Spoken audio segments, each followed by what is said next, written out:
Meu irmão, tem observado a tua vida. O Senhor tem propósito na tua vida, coisa grande para a tua vida. O Senhor vai te abençoar. Esse é o ano da virada na tua vida. Eu sei que tu tem semeado em oração. Deus tem visto tua lágrima. Deus vai te dar uma nova oportunidade lá no teu trabalho. O Senhor falou comigo a teu respeito. Vai duplicar a tua renda. Pô, é comigo mesmo. Pastor, mas tu tem que se santificar mais, meu irmão. Tem que vir na corrente da fé. Não pegou na culpa, não pegou no medo, pega na ganância. É infalível. É melhor que vender droga. Comercializar religião é melhor que vender droga. Se não pegar na culpa, pega no medo. E se não pegar na culpa e no medo, pega na ganância. Deu para entender? Deu para entender como é fácil? Explorar o mecanismo religioso. Existe um ser espiritual mais poderoso que você. Ele tem poder para te abençoar e para te amaldiçoar.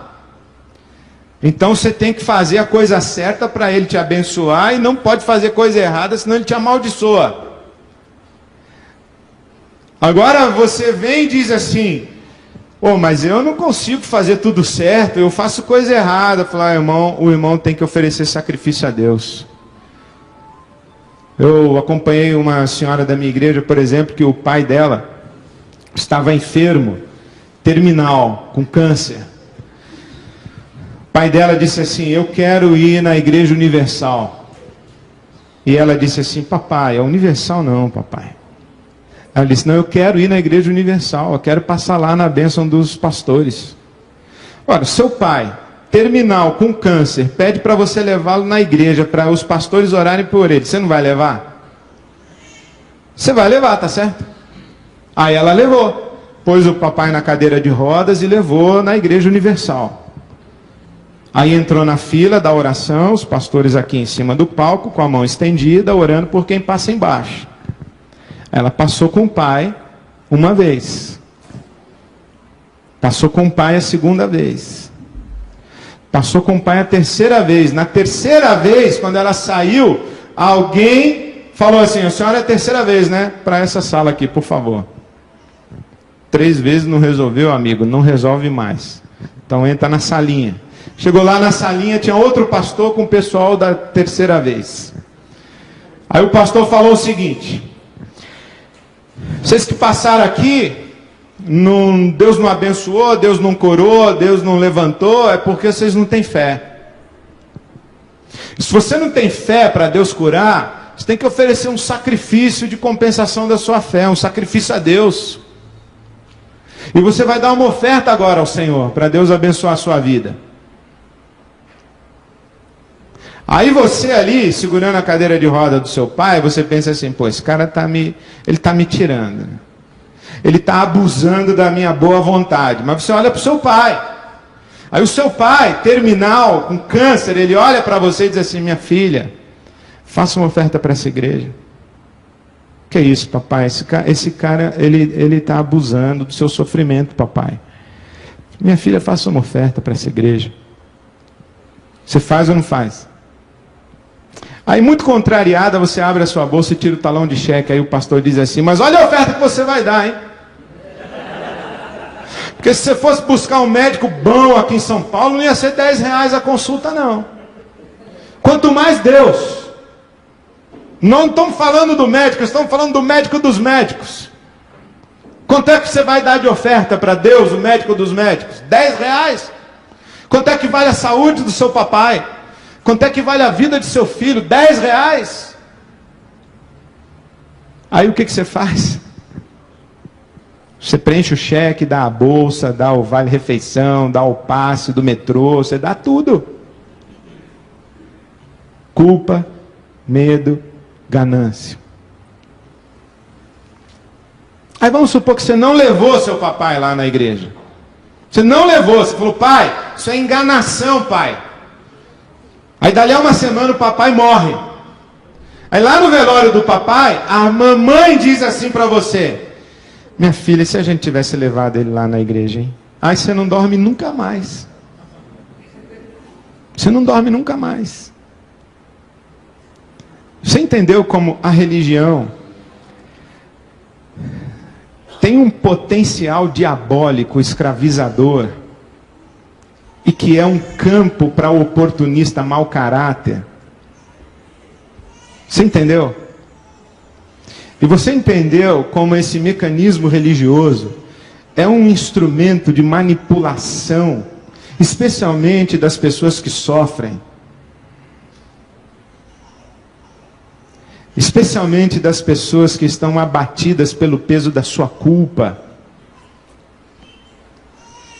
Eu lembro uma vez, estava assistindo o Jornal Nacional e aconteceu o seguinte: era um dia de um santo padroeiro aí de alguma coisa, e tinha uma multidão ali na porta da igreja do tal santo. E o repórter foi lá e entrevistou uma senhora que estava lá. Aí ela disse assim pro repórter: eu estou aqui porque eu quero agradecer a graça alcançada. Falei: qual é a graça alcançada da senhora? Falei: eu consegui marcar consulta para minha filha para daqui a 3 meses.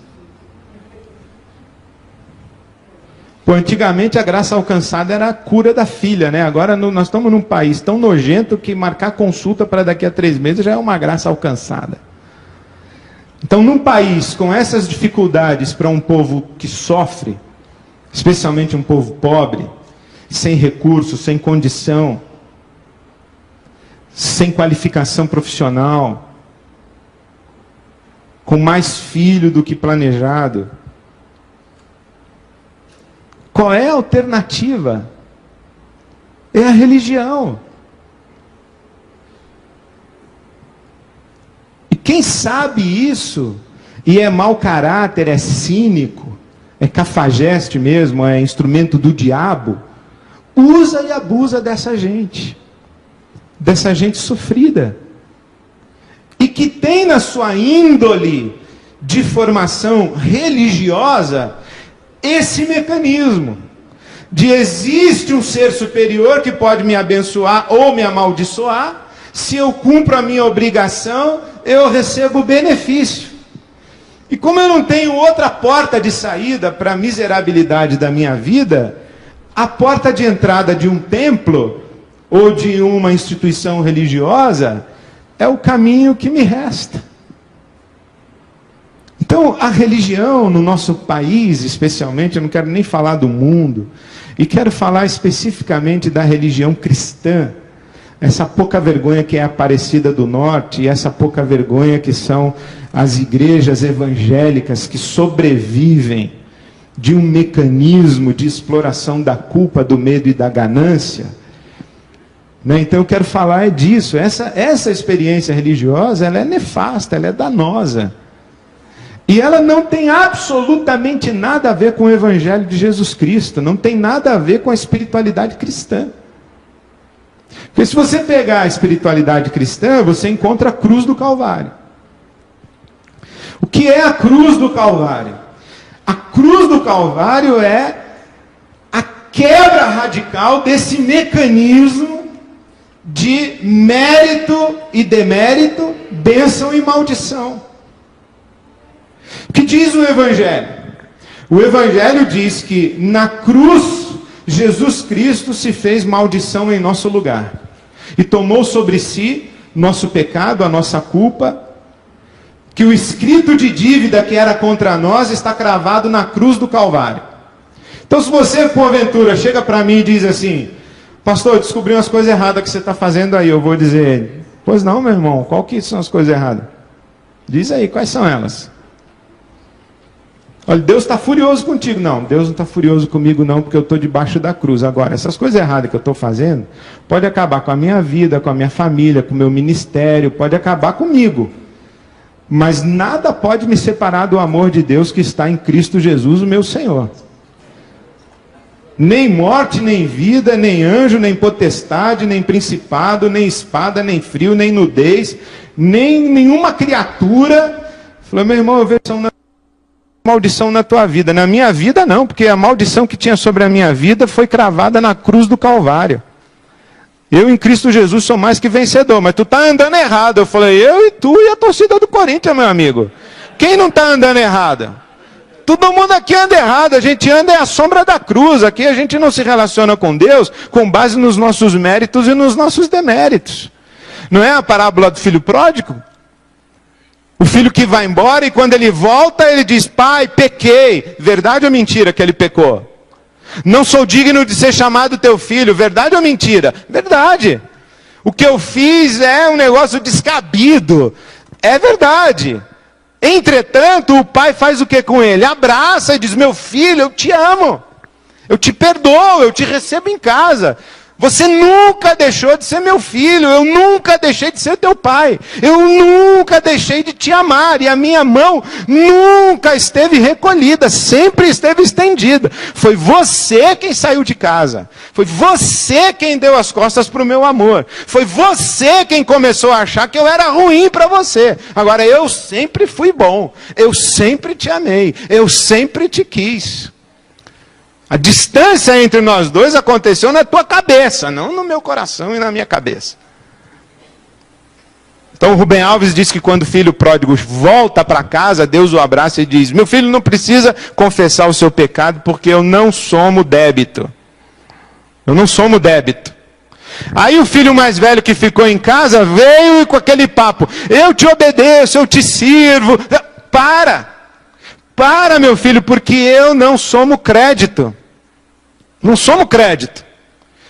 Nós nos relacionamos não em função dos seus méritos e deméritos, dos seus créditos e débitos. Nós nos relacionamos em função da minha graça e do meu amor. E aí você fala, isso aí é Novo Testamento. Não, isso aí está embutido na espiritualidade judaica. Com amor eterno eu te amei e com misericórdia eu te atraí. Oséias.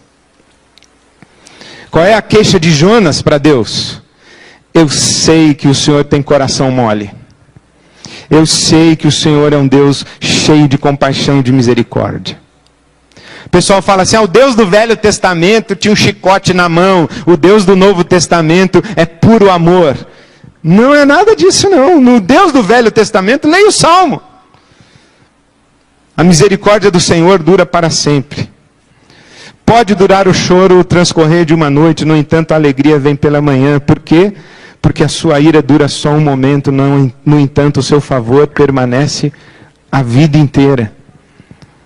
Esse é o Deus, Pai de nosso Senhor Jesus Cristo.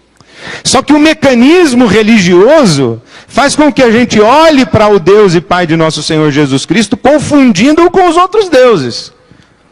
Aí a gente não enxerga que Deus é pura bondade, é pura graça, pura benevolência. O Evangelho de Jesus Cristo não dá mais para um camarada vir para você e dizer, olha, se você for fiel no dízimo, Deus vai abençoar a sua casa. Não, Deus não abençoa ou deixa de abençoar a minha casa porque eu sou fiel no dízimo ou sou infiel no dízimo. Por quê? Porque Deus me abençoa por causa da cruz do Calvário. Aquele que nem mesmo a seu próprio filho poupou, como não nos entregará com ele também todas as coisas? Romanos 8. Não é porque eu sou merecedor do favor de Deus, eu jamais serei. A parábola do fariseu e do publicano. Graças te dou, Senhor, porque eu mereço todas as bênçãos, eu sou melhor do que esse cara. Aí Deus fala, não, você não entendeu. Você não entendeu. Você jamais conseguirá chegar diante de mim e apresentar uma folha que diga para mim que você é credor e eu sou devedor. Eu sou o Deus Altíssimo, eu sou o Deus 3 vezes santo. Você jamais conseguirá chegar diante de mim como credor. Senhor, mas eu dei o dízimo triplicado. Eu falei, e aí? Aliás, quero dizer que você só deu dízimo triplicado porque antes eu te dei para dar de volta. Porque se eu não tivesse te dado, você não teria nada para me dar. Isso é Davi. Davi, quando faz a grande consagração de oferta para a construção do templo, ele diz, graças te dou. Porque das tuas mãos recebemos e as tuas mãos devolvemos. tua, Senhor, é a riqueza, o poder, a honra, a glória, a vitória e a majestade. Porque teu é tudo quanto há no céu e na terra, e tu dominas sobre todos. Nas tuas mãos estão força e poder, contigo está o engrandecer e a tudo dar vida. Eu tenho o que para dar para Deus? Só aquilo que Ele já me deu. Então quando eu dou, eu não sou credor. Não faz sentido. Eu te dou R$1.000 de mesada, mesada boa, hein? Aí você me dá 100 e diz para mim assim, ó, te dei aquele 100 lá, hein? Você é um cara de pau, meu. Você se acha credor? Te dei 1.000, você me dá 100, você ainda acha que você é credor e eu sou devedor? Então a bênção de Deus, ela não vem por causa dos nossos méritos, e a maldição de Deus não vem por causa dos nossos deméritos. A cruz nos liberta desse mecanismo da religião aí.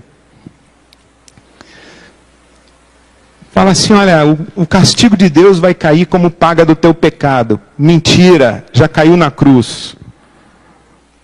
O diabo vai atazanar a tua vida porque tu deu brecha. Mentira, eu estou debaixo da cruz. E Deus vai te abençoar se tu vier aqui e fizer a corrente dos 40 dias. Mentira. Não tem nada que Deus tenha para me dar que Ele já não tenha concedido por causa da cruz do Calvário. Agora, vir na corrente da fé dos 40 dias pode me ajudar na minha disciplina, pode me ajudar a estar na corrente da fé em vez de estar no bar bebendo, aí é outro papo. Mas que isso do meu relacionamento com Deus e a bênção, a maldição de Deus na minha vida depende desse mecanismo de obrigação e benefício, não depende. A cruz do Calvário desmonta essa lógica da culpa, do medo e da ganância. Entende o que eu quero dizer?